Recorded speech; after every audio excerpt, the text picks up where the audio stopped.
Wassalatu wassalamu ala rasulillah nabiyina Muhammad bin Abdullah wa ala alihi wa sahbihi ajma'in wa ba'da. Assalamu alaikum. Su waɗannan suna tambaya ne akan abin da ya shafi dattin ciki. Ai dole ne ƙwarya sai da wanki. Kullum bayanin da muke kenan. Mu ba akwai mu da ɗan banzan ciye-ciye. Haka malam Bahaushe yake, musamman wanda suke da jini group O. Za ga su akwai su da ciye-ciye, ɗan tamatsitsi, hanjin ligidi, kwakumeti, kalallaba, ga yanan duka dai wani ciye-ciye za a gani. A ta cin indomi, a ta ci shawarma, ga yanan abubuwa na maiko da zaki suna ta abin ga, to dole ne ya zama to an rika ɗauraya. Ba kowa yake yin wankin dattin ciki ba gaskiya. To akwai abubuwa da suke faruwa wanda ba ciwo ba ne, ba lalura ba ce, amma yanayin ciye-ciye da muke, dattin ciki da yake taruwa sai ya zama to ka ji zuciyarka tana tashi. Tambayar da suke akan abin da ya shafi tashin zuciya, dole ne ya zama to a matsayinka na ɗan adam wanda kake rayuwa, yadda in tufarka ta yi datti dole ka wanke ta, idan hularka ta yi datti dole ka wanke ta, in takalminka ya yi datti dole ka wanke. To ya zama wajibi cikinka shi ma ka rika wankin shi.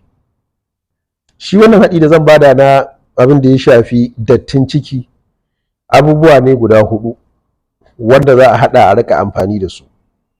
In Allah ya da, in dai dattin ciki ne mai sa tashin zuciya, ko baka tashin zuciyar, in dai matsala ce ta dattin ciki, to ka haɗa wannan zai rage maka abubuwa da dama, ta yadda za a rika samun sauƙi, a rika samun sa'ida, domin a shiga wani babi na sabon lodi, tunda ita wannan jakar dole sai da lodi. Allah ya shiryar da mu. Abubuwa na farko shine za a samu garin kanunfari ko kuma kanunfarin ƙaramin cokali, sai a jiƙa shi ya kamar minti 20 ko 30 a jike, sai a tsame shi, kaga ruwan kanunfari kenan. Sannan na biyu, za a samu tsamiya, ita ma za a samu albasa. Tsamiya da kanunfari za a jiƙa su, afwan, tsamiya da kanunfari za a haɗa su a jiƙa su jiƙu su yi minti 30 a jike. Za a zuba ruwa kamar rabin kofi, kanunfari kamar rabin ƙaramin cokali, tsamiya sili 2, sai a bar su jiƙa kai su kai minti 30 a jike, sai a tace. Shikenan aka tace, sai a samu lemun tsami, sai a raba shi biyu, wannan ƙaramin lemun tsamin sai a raba, sai a matsa a ciki. Sai albasa, ita albasa za a ɗan yanko yar daidai, sai a jajjaga ta a matse ta a cikin wannan ruwan tsamiya da kanunfari da aka jiƙa, da kuma wannan ruwan lemun tsami da aka matsa.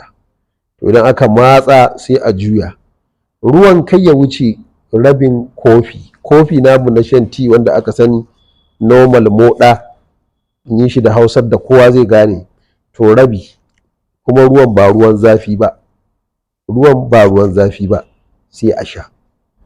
Idan kuma mutum yana da ulcer, wadda ulcer ta zama chronic, to wannan haɗin da zai yi, ya yi shi da ruwan ɗumi, sannan sai ya ɗan sa zuma kaɗan. Kar a manta, idan mutum yana da ulcer, wannan haɗin da na faɗa da ruwan ɗumi za a jiƙa, sai kuma bacin an jiƙa shi sai a sa zuma kamar cokali 1 babba. To insha Allahu za ka ga yadda za ka fitsarar da datti na gyaɗa da na kwakumeti, da na allagira, da na carbin malam, duka waɗannan makwalashe da aka ci, za ga yadda za ka yi ta fitar da wannan dattin. To Allah ya sa a haɗa. Idan aka haɗa kuma yayi, aka samu nasara, aka ji daɗi, to a sanar da al'umma annabi da inda suke su ma su haɗa, domin mu yi musharaka da mu da ku cikin lada. Allah ya sa mu dace.